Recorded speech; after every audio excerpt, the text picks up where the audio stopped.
जय हिंद दोस्तों। स्वागत है आप सभी का जीएस की पाठशाला में। दोस्तों ये UPPSC, RORO, APS, UP PCS और अन्य सभी परीक्षाएं जहां पर जीएस पूछा जाता है सभी के लिए महत्वपूर्ण है। ये फैक्ट वाला वीडियो है, ठीक है। इसका ये 13वां वीडियो है। इसके पहले 12 वीडियो अपलोडेड हैं, प्लेलिस्ट भी बनी हुई है, आरओआरओ वाली है, आरओआरओ 2023 वाली, उसको देख लीजिए। बहुत ही महत्वपूर्ण महत्वपूर्ण वन लाइनर के माध्यम से मैं ये करवाता हूँ। ये सीधे सीधे प्रश्न पूछे जाते हैं, ये ऐसे प्रश्न हैं जो सीधे सीधे पूछे जाते हैं। मतलब आप वन लाइनर के माध्यम से बहुत ही कम समय में 10 से 12 मिनट का वीडियो होता है। अगर आप इसको 1.5 में देख लेंगे तो ये और भी कम टाइम लगेगा आपको, ठीक है। और बेहतरीन तरीके से आपका क्विक रिवीजन हो जाएगा, कुछ अच्छे अच्छे फैक्ट्स भी मिल जाएंगे आपको, और कुछ आपके जो आपको जानकारी है उसका रिवीजन हो जाएगा, ठीक है। तो इसको लाइक कीजिएगा, शेयर कर दीजिएगा दोस्तों में, और चैनल पर नए हैं तो सब्सक्राइब करके बेल आइकन प्रेस कर लीजिएगा, ठीक है। चलिए शुरू करते हैं वीडियो को फटाफट। देखिए इसमें कुछ शिलालेख के बारे में बताया गया है। जैसे एक गढ़वा शिलालेख, तो ये याद रखिएगा मैचिंग में आता है।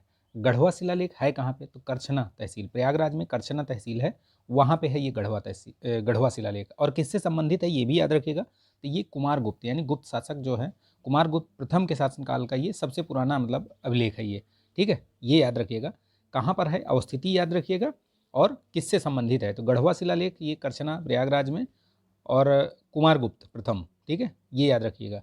ठीक, इसमें दिया हुआ है कि इसने गुप्त वर्ष 96 को दिनांकित किया है, जो 415 ईस्वी के अनुरूप है, ठीक है।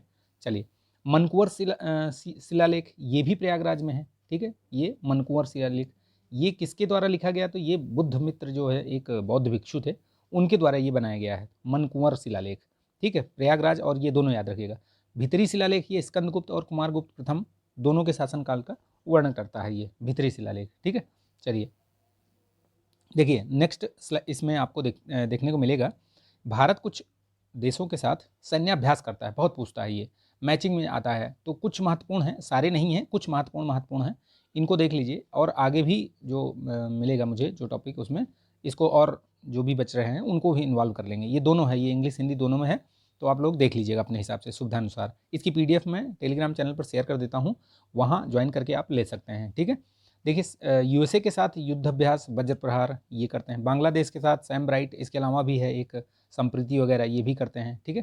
फ्रांस के साथ देखिए ये शक्ति व्यायाम, गरुण वरुण, ये सब है, ठीक है। इंडोनेशिया के साथ गरुण शक्ति, थाईलैंड के साथ मैत्री व्यायाम, ठीक है।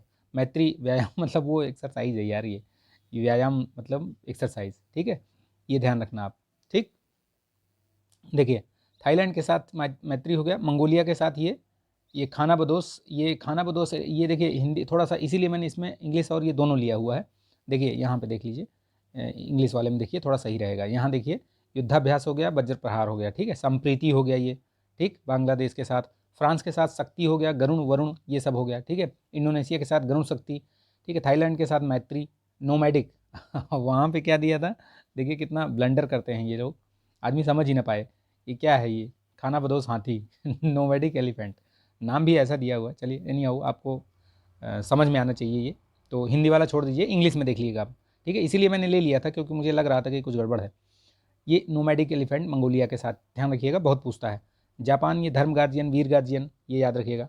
चाइना के साथ हैंड इन हैंड, ठीक है। ओमान के साथ देखिए अल नजा नसीम अल बहर, ये ओमान के साथ, अभी ओमान के हेड आए हुए हैं इंडिया में, ठीक है।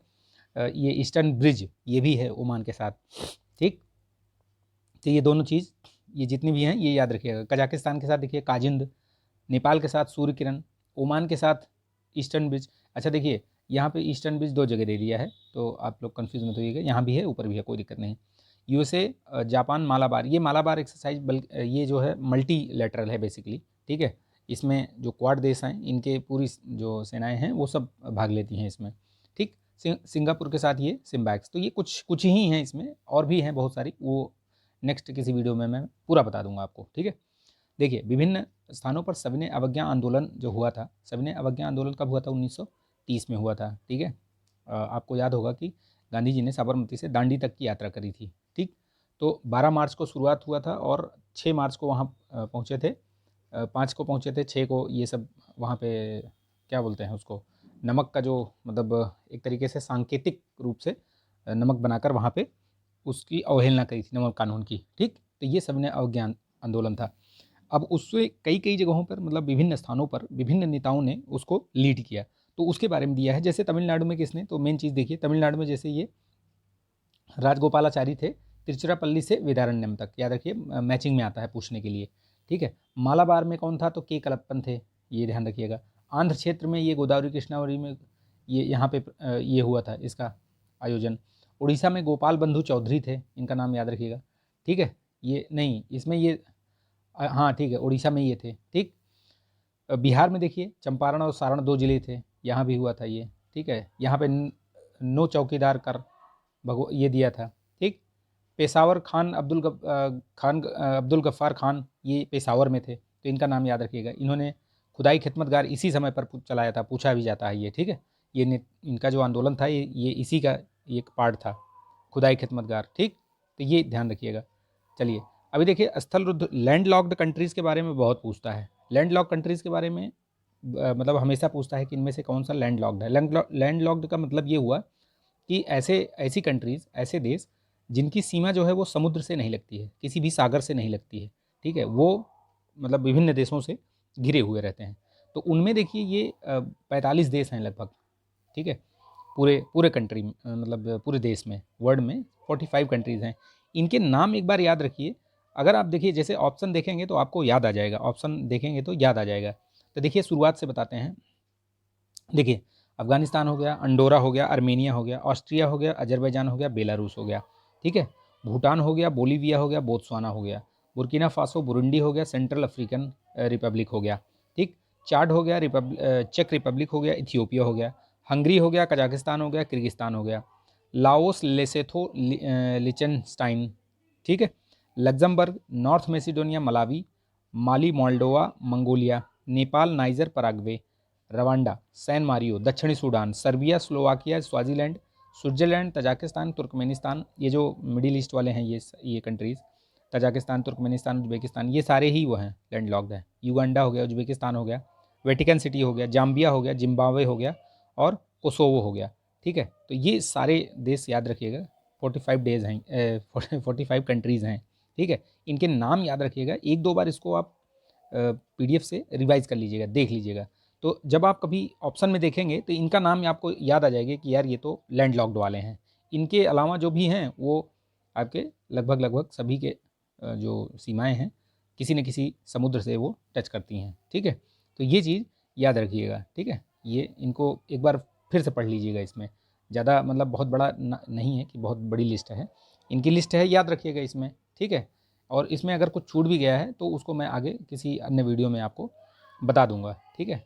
इसमें वैसे कुछ छूटा नहीं होगा फिर भी, ठीक है। एक बार फिर से बता देता हूँ, देखिए Afghanistan, Andorra, Armenia, Austria, Azerbaijan, Belarus, Bhutan, Bolivia, Botswana, Burkina Faso, Burundi, Central African Republic, Chad, चेक Republic, Ethiopia, Hungary, Kazakhstan, Kyrgyzstan, Laos, Lesotho, Liechtenstein, Luxembourg, North Macedonia, Malawi, Mali, Moldova, Mongolia, Nepal, Niger, Paraguay, Rwanda, San Marino, दक्षिण Sudan, Serbia, Slovakia, Swaziland, Switzerland, Tajikistan, Turkmenistan, Uganda, Uzbekistan, Vatican City, Zambia, Zimbabwe और Kosovo. तो ये इतने सारे हैं। अगर इनमें कोई एक आध छूट भी गया हो तो आप लोग उसको ऐड कर लीजिएगा इसमें, वैसे मेरे हिसाब से कोई छूटा नहीं है, ठीक है। तो ये आज का ये 13th डे वाला ये, ठीक है, वन लाइनर फैक्ट था ये, ठीक। तो आप कमेंट करिएगा कि कैसा लग रहा है ये आपको वीडियो, ठीक है। देखिए ये इनमें से आपको 110% एक जितने भी मैं डे वाइज करवा रहा हूँ, एक आध प्रश्न आपको निश्चित तौर पर देखने को मिलेगा, जो भी परीक्षाएं आगामी होने वाली हैं। GS जहाँ भी कहीं भी पूछा जाता है इस तरीके के प्रश्न हमेशा पूछे जाते हैं। तो इसको अगर आप लाइक कीजिएगा और शेयर करिएगा तो मैं इसमें और भी चीज़ें कुछ कुछ इंक्लूड करूँगा, ठीक है। वैसे ये सीरीज चलती रहेगी अप टू एग्ज़ाम तक, चाहे वो APS का एग्ज़ाम हो, RO का हो या UP PCS तक, ये चलता रहेगा, ठीक है। तो मिलते हैं नेक्स्ट वीडियो में, तब तक के लिए जय हिंद।